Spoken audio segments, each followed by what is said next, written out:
이 시간에는 성숙, 변화와 성숙이라는 제목으로 말씀을 드리겠습니다.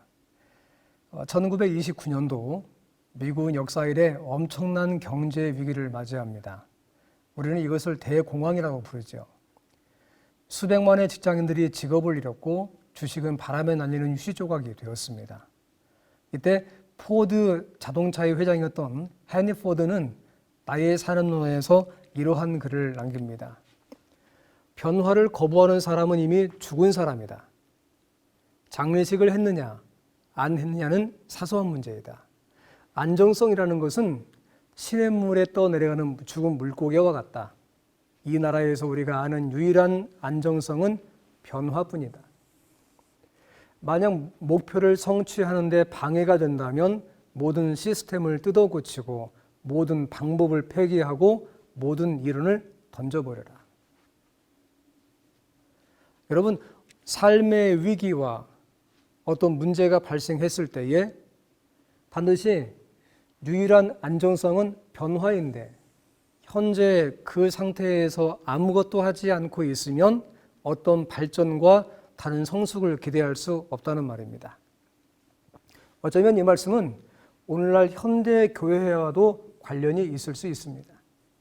동일한 시스템과 동일한 인식, 동일한 방법을 가지고는 끊임없이 미래로부터 다가오는 수많은 문제들을 우리가 해결할 수가 없겠죠.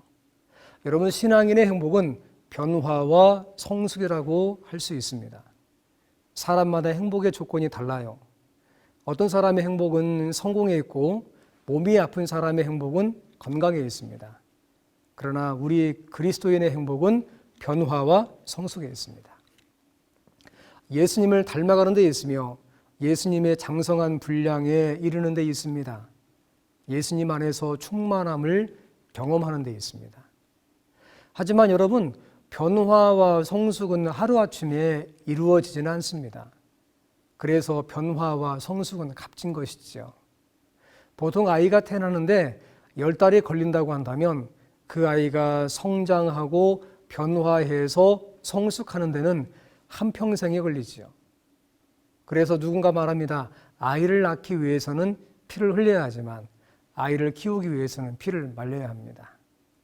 그래서 로마서 12장 2절에 성경은 말씀하십니다. 너희는 이 세대를 본받지 말고 오직 마음을 새롭게 함으로 변화를 받아 하나님의 선하시고 기뻐하시고 온전하신 뜻이 무엇인지 분별하도록 하라.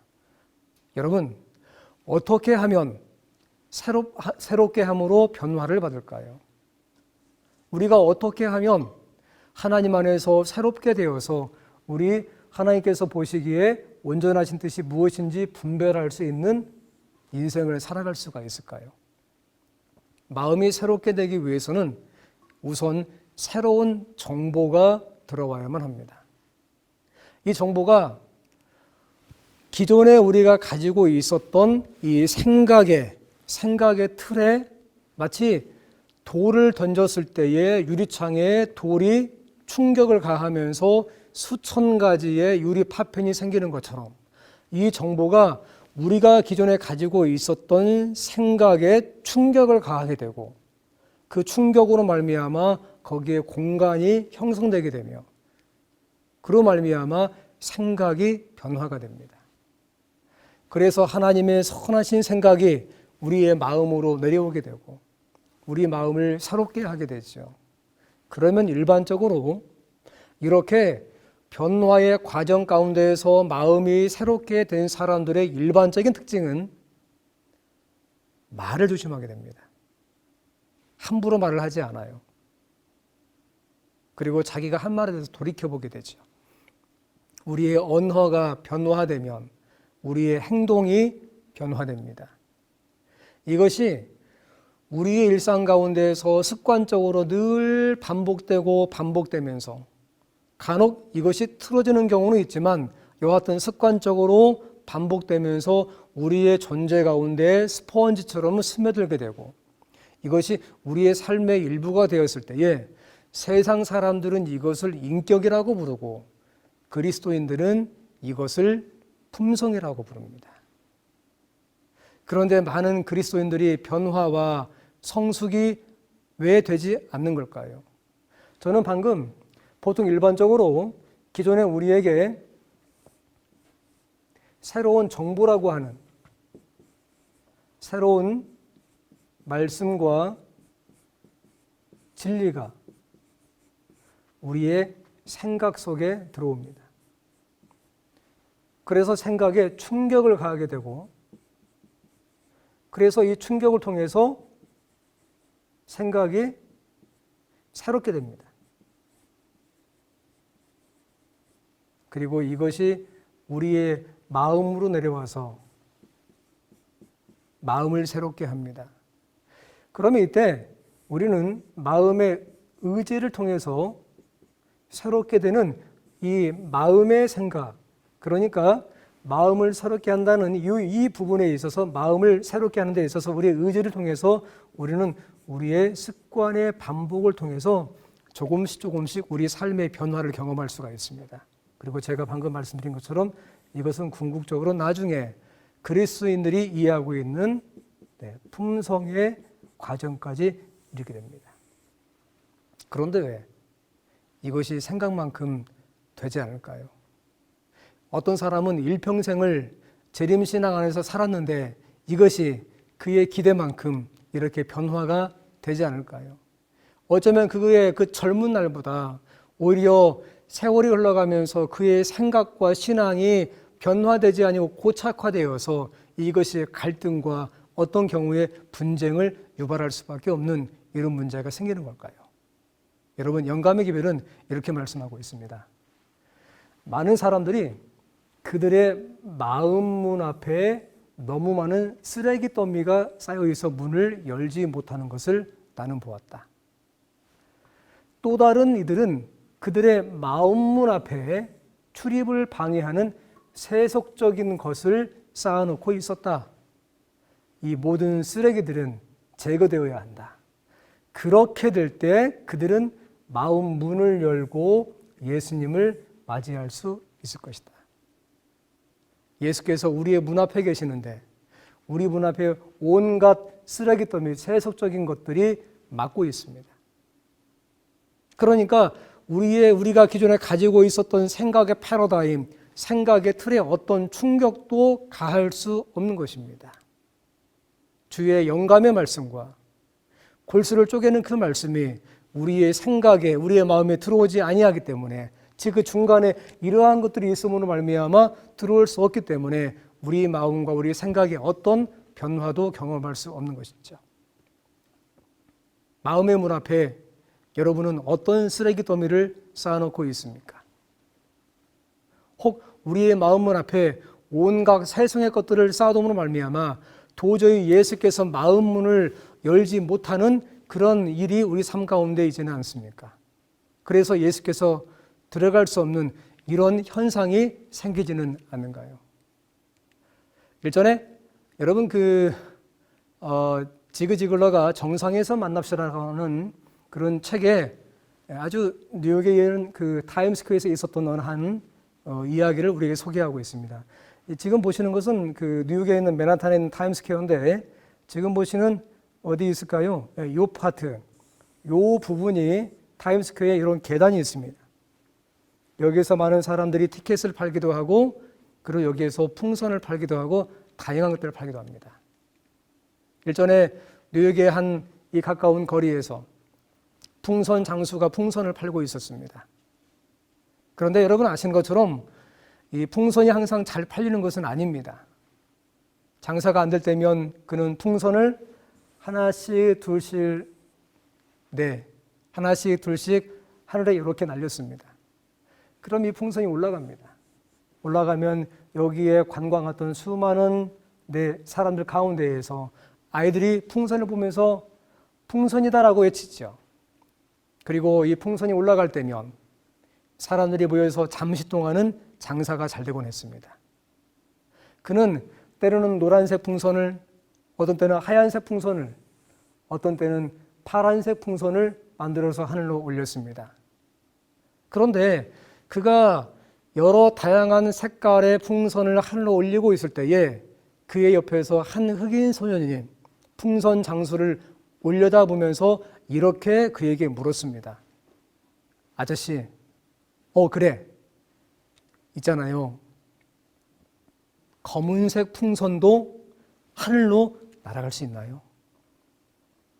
아저씨, 이런 풍선 말고 검은색 풍선도 하늘로 올라갈 수 있나요? 풍선 장수는 어린 흑인 소년을 보면서 동정심과 이해심이 넘치는 말로 이렇게 말합니다. 그럼 올라갈 수 있지. 풍선이 떠오르고 안 떠오르고는 색깔이 아니고 풍선 안에 무엇이 들어있는가에 따라 달려있단다. 그래, 검은색 풍선도 얼마든지 올라갈 수 있단다. 아마 그 흑인 소년이 그들만이 느끼는 마음에 어떠한 서러움이 있었나 봅니다. 여러분, 풍선을 떠오르게 한 것은 풍선 속에 들어간 헬륨가스입니다. 우리를 서럽게 하는 것은 외면의 무엇이 아니고 내면의 무엇이지요. 진리의 정보는 복음입니다. 복음은 예수 그리스도입니다. 예수의 복음이 여러분의 기존의 생각에 충격을 가하게 되고 변화를 받아 마음이 새롭게 되면 성령 하나님은 지금껏 보지 못했던 영혼의 귀중함을 보게 하십니다. 그러니까 과거에는 내가 귀중하게 생각했던 것들과 그러한 사람들만 내가 귀하게 봤습니다. 하지만 하나님의 복음이 우리 속에 임하게 되고 예수 그리스도로 말미암아 더 깊은 변화와 성숙의 과정 가운데 임하게 될 때에 하나님은 다른 것들도 귀하게 보게 하고 다른 사람들도 귀하게 보게 하십니다. 이럴 때에 하나님은 우리에게 이런 말씀을 통해서 작은 사역을 주십니다. 누가복음 15장 4절 말씀에 보면 너희 중에 어떤 사람이 양 100마리가 있는데 그 중에 하나를 잃으면 99을 들여두고 그 잃은 것을 찾아내기까지 찾아다니지 아니하겠느냐. 여러분, 100명의 교인이 있습니다. 근데 그 가운데 어느 한 교인이 글쎄 교회를 나간 것이죠. 그가 어디로 갔는지 잘 모릅니다. 그러면 99명의 교인을 놔두고 그 한 마리 잃은 영혼을 위해서 찾을 때까지 가지 않겠냐 이겁니다. 혹자는 어떤 교인이 보이지 않으면 그가 믿음이 없어서 교회를 떠났다고 생각할 수 있습니다. 그 사람은 원래 그럴 줄 알았다고. 내가 그 사람이 처음에 교회 와서 신앙하는 거 봤더니 저 사람은 얼마 못 버티고 나갈 줄을 알았다고 말할 수 있습니다. 여러분, 하지만 예수님은 그 잃은 양 한 마리를 위해서 하늘 보좌를 버리시고 이 땅에 오셨다는 사실을 기억하시기 바랍니다. 여러분, 예를 들자면 하와가 선악과를 따먹어 아담에게 줬는데요. 성경 말씀에 보면 여자가 그 나무를 본즉 먹음직도 하고 보암직도 하고 지혜롭게 할 만큼 탐스럽기도 한 나무인지라. 여자가 그 실과를 따먹고 자기와 한 남편에게도 주매 그도 먹은지라. 하와가 선악과를 따먹고 아담에게 주었을 때에 아담은 그것을 자기가 먹으면 죽을 줄을 알았을까요? 몰랐을까요? 아담이 아무 생각 없이 먹었을까요? 아닙니다. 아담은 자기가 죽을 것을 알았습니다. 그런데 알면서 왜 먹었을까요? 물론 영감의 기별은 하와와 이별한다는 생각도 견딜 수가 없었다고 기록하고 있습니다. 그래서 그는 선악과를 급하게 먹었다고 기술하고 있죠. 여러분, 그런데 그 영감의 동일한 기별에 조금만 더 밑으로 내려 읽어가다 보면 영감의 기별은 이렇게 진술합니다. 그는 아담입니다. 그는 땅의 진토에서 자기를 활력 있고 아름다운 모습으로 창조하시고 그를 사랑하사 그에게 반려자를 주신 그 같은 무한하신 능력자께서 그 여자 대신 다른 반려자, 그러니까 두 번째 하와가 되겠죠. 다른 반려자를 주실 수 있다는 것을 깨닫지 못하였다. 그는 그 여자와 운명을 같이 하기로 결심하였다. 여러분, 무슨 말입니까? 그러니까 아담이 먹지 않았다면 하와는 자기의 죄로 말미암아 죽을 것이지만 하나님은 아담에게 두 번째 하와를 주셨을 것이라 그 말입니다. 그리고 생육하고 번성하여 땅에 충만하라는 문화 명령대로 그는 영원히 영생하였을 것입니다. 자, 그러면 이 지구에서 유일하게 잃어버린 영혼이 되는 하와는 누가 구원을 해야 하는 걸까요? 아담이야. 네, 어차피 아담의 갈빗대로 만들었기 때문에 반대편 갈빗대 많지 않습니까? 하나 빼가지고 두 번째 하와를 만들었다고 해요. 그래, 모두가 다 행복하게 살았다고 가정을 해보시죠. 그러면 세월이 지난 다음에 그 옛날에 선악과를 먹고 죽은 그 하와는 누가 구원을 해야만 될까요? 그래서 영감의 기별은 이렇게 말씀하십니다. 비록 잃어버린 영혼이 단 한 사람뿐이라 할지라도 단 한 사람입니다. 그리스도께서는 그 한 영혼을 위하여 죽으셨을 것이다.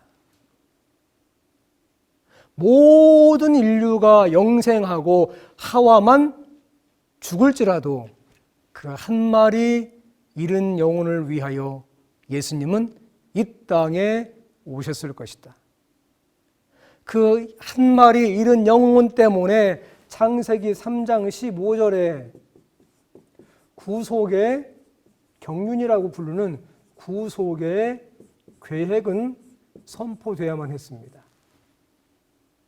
그리고 그 한 마리 잃은 양 때문에 예수께서 이 땅에 오셔서 십자가를 지시고 저 갈바리의 골고다 언덕에서 달려 돌아가셔야만 했습니다.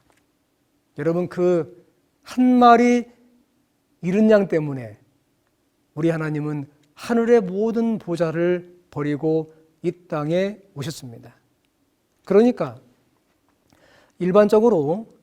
일반적인 교회의 다 그런 것은 아니지만요. 교회의 입장에서 잃은 양은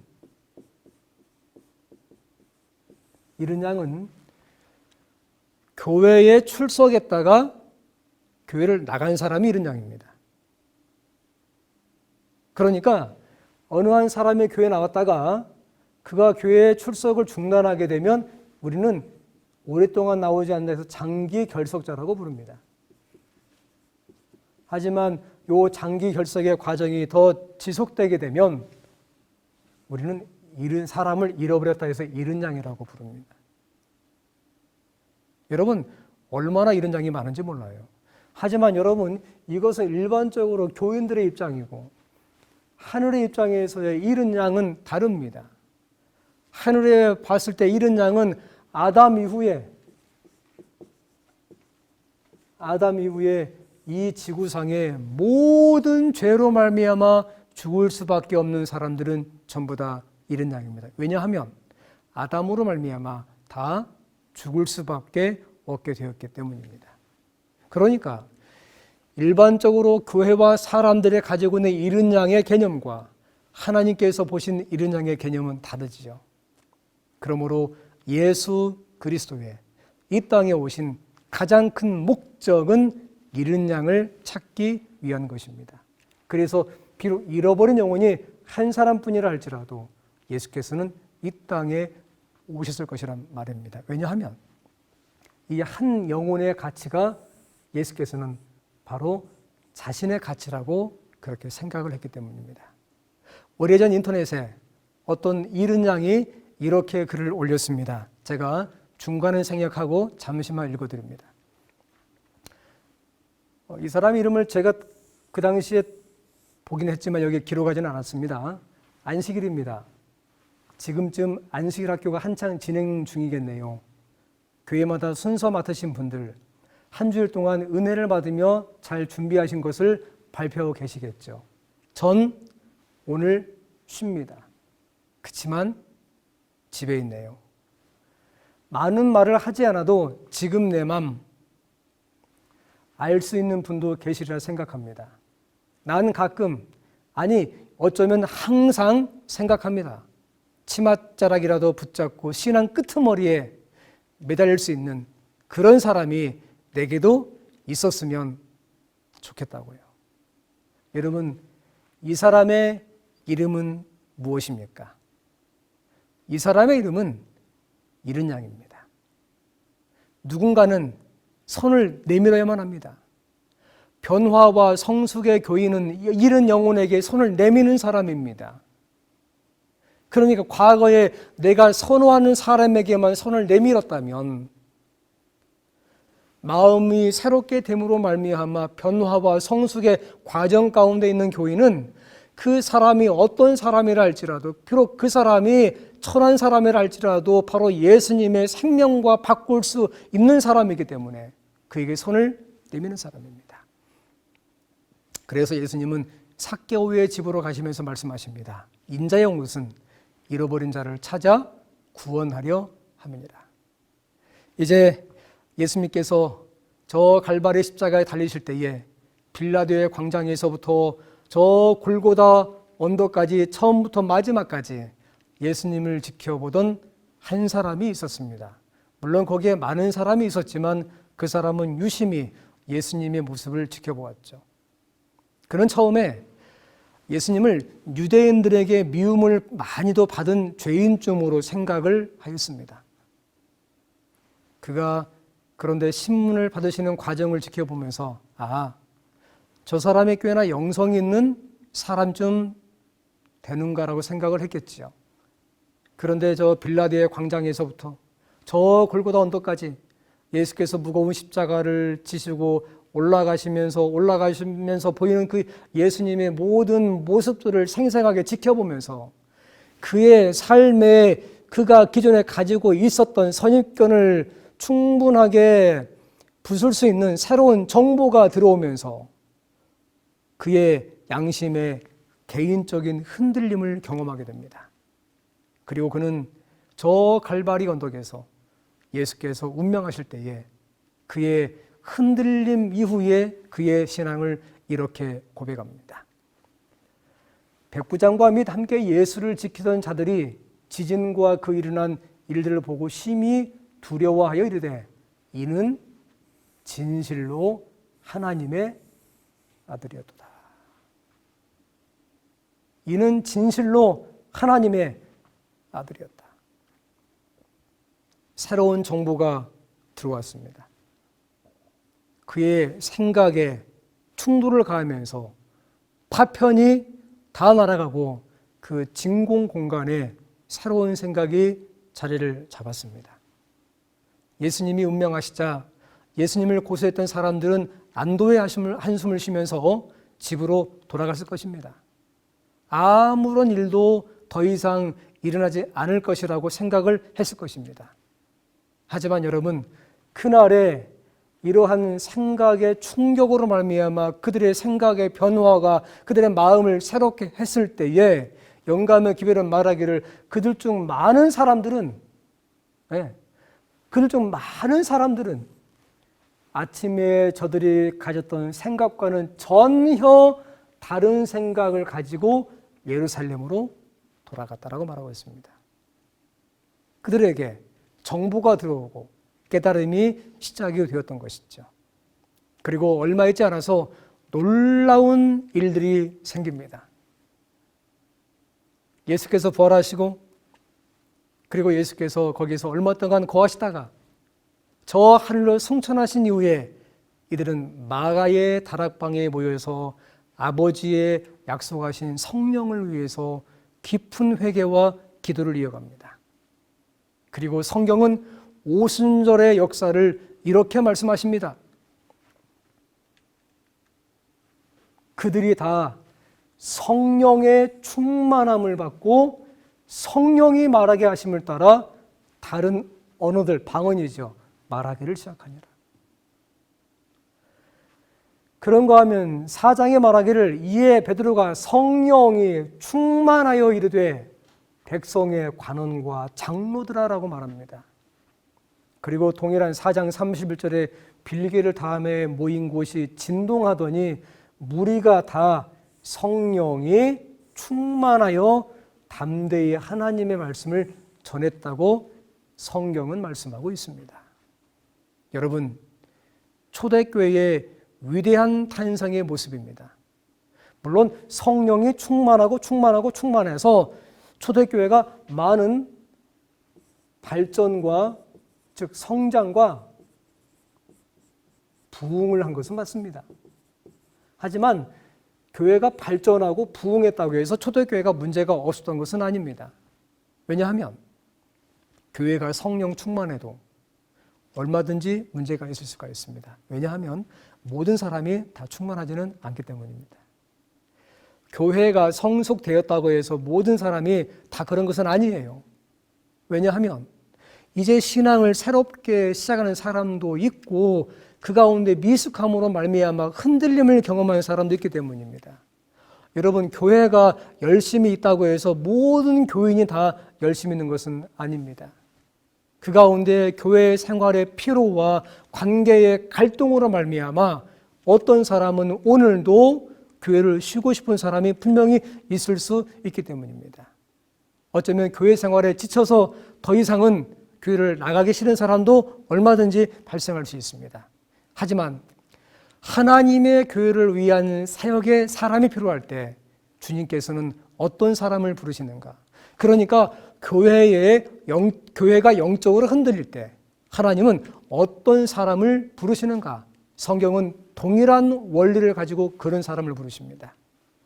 형제들아, 너희 가운데서 성령과 지혜가 충만하여 칭찬받는 사람 7을 택하라. 이게 역사 가운데 최초로 집사님들이죠. 친애하는 성도 여러분, 따라서 변화와 성숙은 하나님의 성령의 은혜와도 관련이 있습니다. 우리 주변에 얼마나 많은 사람들이 잃어버린 바든지 여러분 아십니까? 우리의 기억 속에 그들이 없다고 해서 그들이 사라지는 것은 아닙니다. 성경은 말씀하십니다. 너희는 이 세대를 본받지 말고 마음을 새롭게 함으로 변화를 받아 하나님의 선하시고 기뻐하시고 온전하신 뜻이 무엇인지 분별하도록 하라. 여러분, 변화와 성숙을 경험한 사람은 영혼을 귀하게 보는 사람입니다. 영혼을 귀하게 보는 사람은 마음이 새롭게 된 사람이고 그 사람들은 먼저 생각이 새롭게 된 사람이며 이것은 오직 하나님의 말씀, 진리라고 하는 정보와 성령의 역사로 말미암아 가능합니다. 이제 여러분의 일상에서 하나님의 주신 은혜 따라서 살아가실 때에 우리 주변에 수많은 잃은 영혼들,